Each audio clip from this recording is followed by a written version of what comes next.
이명박 정부에서는 228회 크고 작은 충돌이 있었습니다.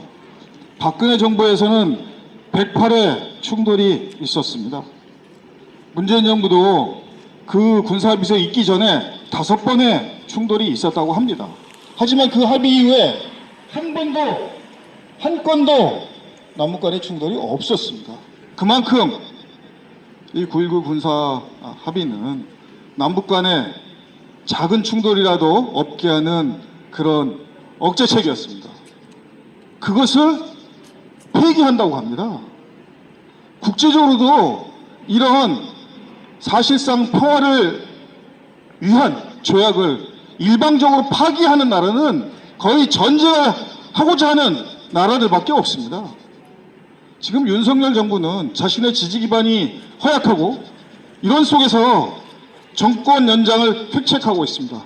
과연 윤석열이 머릿속에 어떤 방식으로 과연 정권 연장을 할까? 우크라이나 보듯이 젤렌스키가 지금 하듯이 전쟁을 유발해서 자신의 정권을 연장시키려고 하는 거 아닌가 이런 의심을 들게 합니다. 젤렌스키 이제는 나라의 국민들 전사자가 지금 100만이 넘는다고 합니다. 나라에 5천만이 있던 국민들이 현재는 3,500만으로 줄었다고 합니다. 대부분 유럽 등지로 난민으로 유랑생활을 할 수밖에 없도록 만들었습니다. 이렇게 해놓고 지금 전쟁 중이니까 내년에 있을 대선을 하지 않겠다는 이런 수작을 부르고 있는 판입니다. 윤석열 정권과 인천시는 국민의 혈세 30억 원을 들여서 지난 9월에 인천 상륙작전 기념주간으로 선포하고 대대적으로 기념행사를 진행했습니다. 민간인 80만 명을 포함하여 120만 명이 사망한 전쟁을 축제처럼 기념하다니 말문이 막힙니다. 300만 인천 시민은 전쟁도시 인천보다 평화도시 인천을 바라고 있습니다.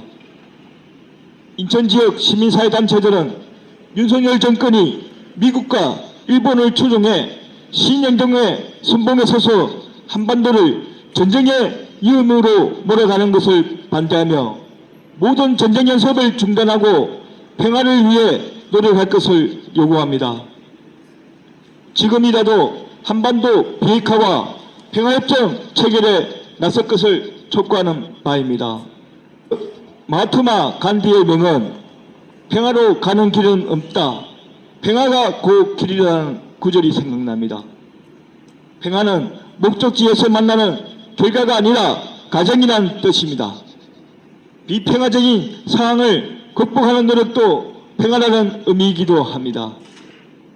인천 지역 시민사회는 평화를 사랑하는 인천 시민들과 함께 평화도시 인천을 향해 길을 만들어가는 조그마한 실천이 평화라는 생각으로 적극적으로 행동하겠습니다. 감사합니다. 김의원 평화는 없다. 14선은 이행하여 한반도 평화 실현하자. 인천을 평화의 도시로 서해를 평화의 바다로 만드는 14선은 이행하라. 14선은 정신으로 전쟁위기 극복하자.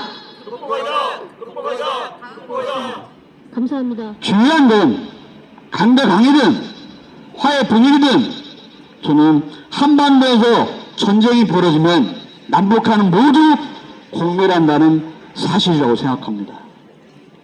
미국과 일본 그리고 중국과 러시아의 대결 국면과 경제적 이해관계 속에서 남북이 또다시 6.25처럼 대리전을 치르는 그런 것들은 피해야 한다고 생각합니다.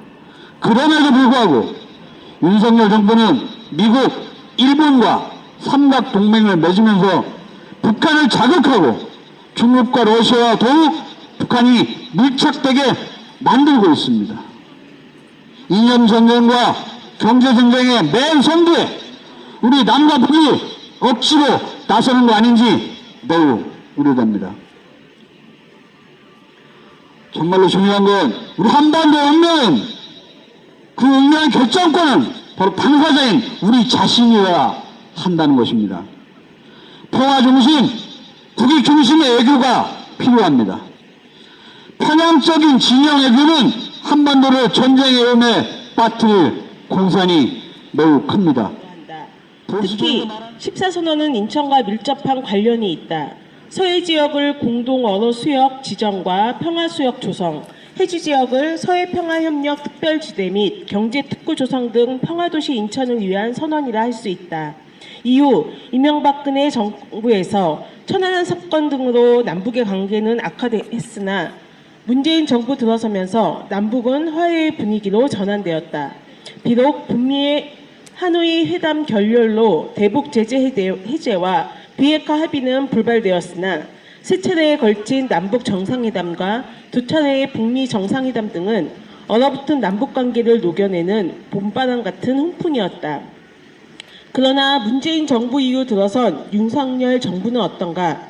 남북 간의 대화는커녕 남북 갈등을 유발하고 한반도를 넘어 한미일 공조체제와 동맹을 강화하는 단세포적 행보로 이에 대항하려는 북중러의 단결과 동맹을 부추겨 한반도 주변을 갈등이 만연하고 전쟁이 발발할 우려가 넘치는 지역으로 만들고 있다.